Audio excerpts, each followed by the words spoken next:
Hi students, welcome back. Today we're going to talk about adding algebraic fractions, and then we're going to talk about inscribed angles. That would be in a circle. First of all, let's talk about fractions, and remember that when we add and subtract fractions, first we need a common denominator. Here's a simple example where we have denominators 2 and 4. Their common denominator would be 4 because 4 is the least common multiple. 4 divides into 4 and 2 divides into 4. I can turn 2 into a 4.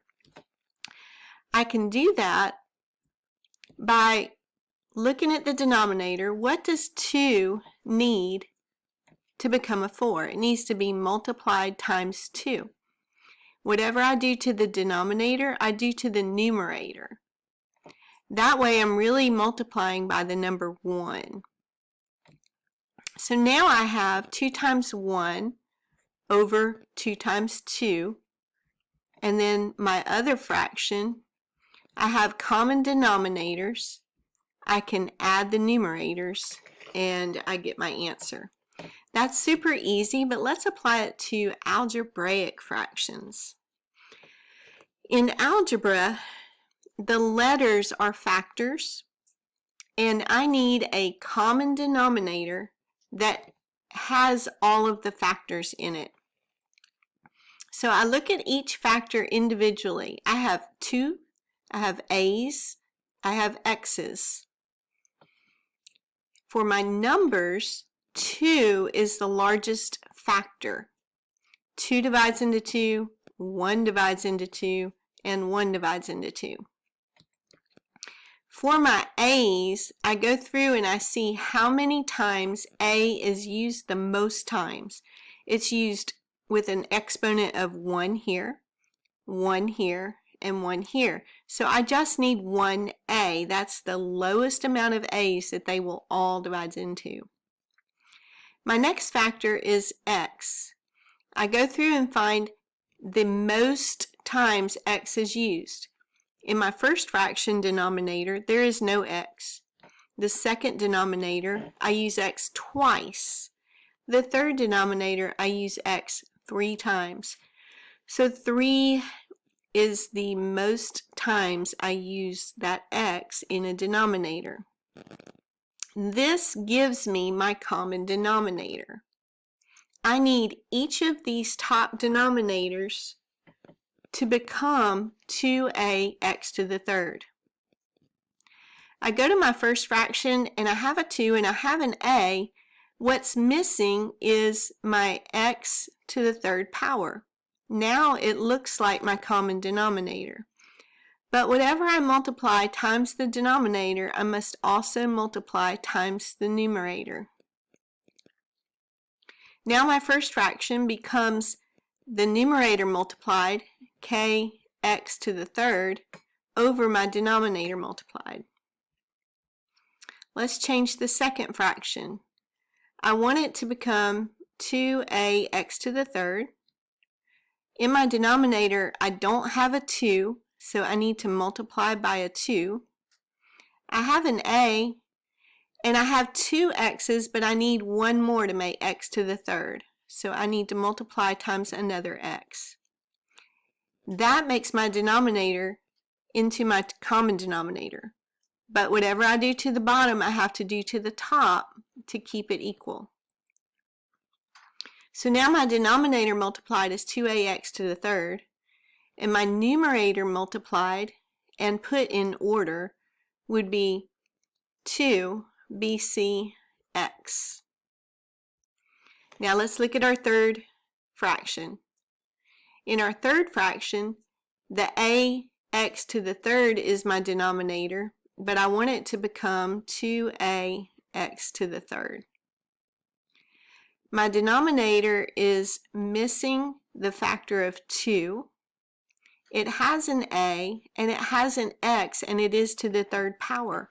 So all I have to do to this last fraction is multiply by 2 in the bottom, but also 2 in the top. So my bottom becomes my common denominator, and my numerator becomes 2 m. Now I have three fractions and they all have a common denominator. But their numerators are not like terms. So when I add the numerator, I have to just list them because they cannot be combined. My first numerator plus my second numerator minus my third numerator all over my common denominator of ax to the third. Let's try another one. We have denominators k. This one's understood to be a denominator of 1, and then ak squared. So our common denominator has to have a k. It has to have a 1, but that's understood. And it has to have an a. And it needs another k because k is used the most times here. So a is used the most once, k is used the most time twice. So my new common denominator is ak squared. Now, let's look at the first fraction and convert it to a denominator of ak squared. This k is missing, or it needs to be multiplied by an a and another k to become ak squared. Whatever I do in the bottom, I need to do in the top. Now my numerator is a, k, let's put it in alphabetical order, and m. Let's look at our second fraction. The denominator is 1, so it needs everything. It needs an a, and it needs a k, and it needs a square to become the common denominator, ak squared. K squared. Whatever I do in the denominator, I need to do also in the numerator. I multiply that and put it in ABC order, or ABK order. And then on my third fraction, it's already got the AK squared.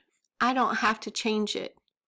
It's already got its common denominator with a numerator of CX. Now that I have common denominators, I add my numerators. None of my numerators are like terms, so they cannot be combined. So I have AKM minus ABK squared plus CX all over my common denominator of AK squared. Let's look at our second topic in lesson 11, circles and inscribed angles. When we have a circle and we create an angle, or maybe a piece of pie or a piece of pizza, and we cut it so that the angle touches the center of the circle, we have created a central angle.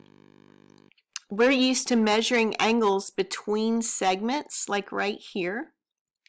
But with circles, the outside arc from here to here is also considered what we call an arc angle.